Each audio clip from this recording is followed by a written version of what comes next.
Well, this weekend's Drag Queen Story Hour drew hundreds of people to the South Hill Library to support and protest the idea of drag queens reading to kids. This topic can be polarizing for some people. We wanted to create a safe environment where people could peacefully protest and exercise their First Amendment right. And Spokane police say overall they accomplished that goal, although they did have to arrest one man in the process. Thanks for staying with KXLY. I'm Aaron Luna. It turns out the man who was arrested is a local pastor who wanted to preach at Saturday's protest. KXLY 4's Taylor Graham tracking the new developments in his arrest tonight. She's live at the library now with more on what exactly happened on Saturday. Taylor. Well, Aaron, Spokane police say when it comes to protests like this weekend, they make a point to separate each side to their own safe space on either side of the street so they can speak their minds without things getting out of hand. They say when someone fights back against that, they arrest them, and that this weekend was no different. Saturday, the South Hill Library was at the center of controversy.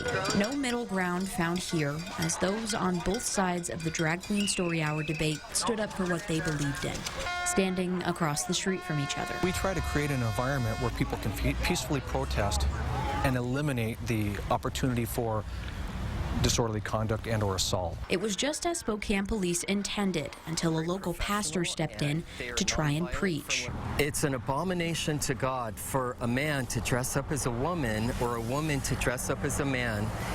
And that might seem harsh to some people, but that's what our faith teaches. Like many others on his side of the debate, Afshin Yackton says drag has no place at the public library.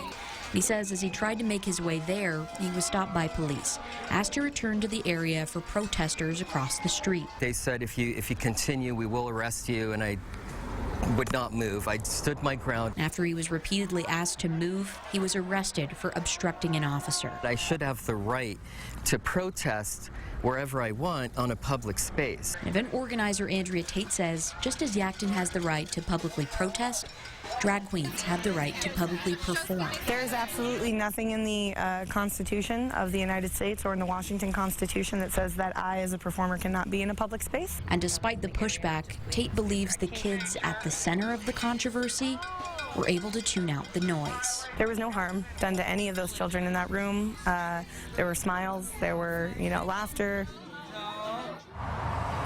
Now, Yackton says he is looking to bring a Bible story hour to the library, while Tate says there's another drag queen story hour set for this weekend, Saturday at 2 at the downtown library. This is just the latest development in our coverage of Drag Queen Story Hour. You can head to KXLY.com right now to take a look at our past stories on this debate.